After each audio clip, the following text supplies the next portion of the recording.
Hi, my name is Connie Thorne and I'm a first grade teacher. Therefore, I'm going to direct this author study to first graders. Keats and Tyson in our textbook for this course tell us that literature should be valued in our homes and schools for the enrichment that it gives to the personal lives of children, as well as for proven educational contributions. I'd like to also tack onto there that literature provides delight and enjoyment. Children have to discover the magic in this book. Once they do, then the reading skills will come and then the writing skills can be developed. But it's just so important that they learn to appreciate and enjoy literature.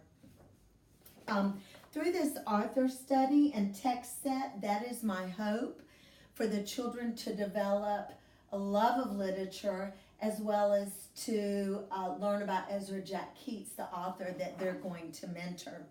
During a first grader's year, more than any other year in their academic career, their reading jump is the largest that's supposed to take place for them. So it is important that they are exposed to literature and learn to enjoy literature.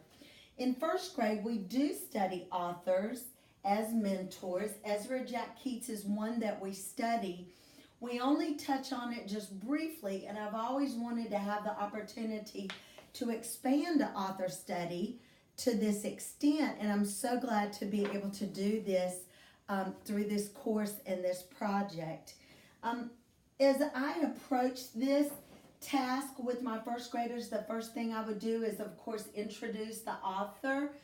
Ezra Jack Keats wrote 22 books. He illustrated 85.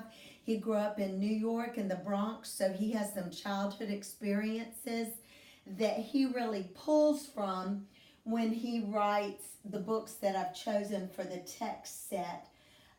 Ezra Jack Keats also was famous for cutting out pictures of magazines and newspapers. In fact, a particular one he cut out was a little African-American boy that he named Peter. And he became the main character and the inspiration for a lot of books that he wrote.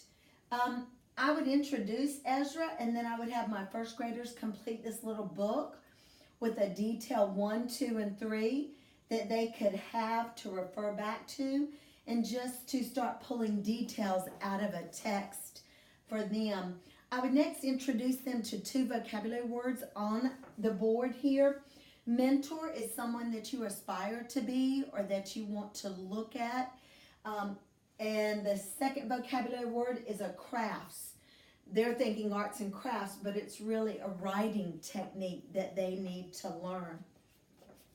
I would begin this unit of study with both of the sideboards covered, and I would put it on the floor with some pillows and baskets of books and just let them have time to digest the books and the information that they're learning on Mr. Keats.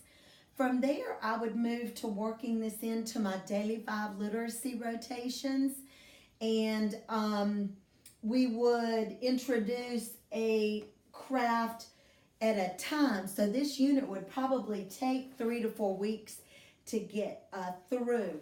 We would introduce, there are 5 main crafts that we are looking at: story starters, dialogue, prepositional phrases, conventions, and various sentence types.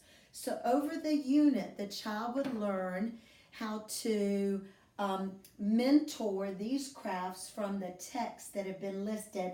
And there are 12 textbooks that I've included in this study.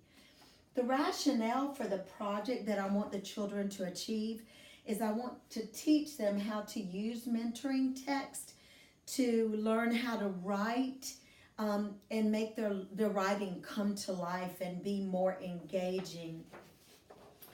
Through that, I would use these essential questions. How do real authors find ideas for writing their own life, from their own life? How can students include these crafts in their writing?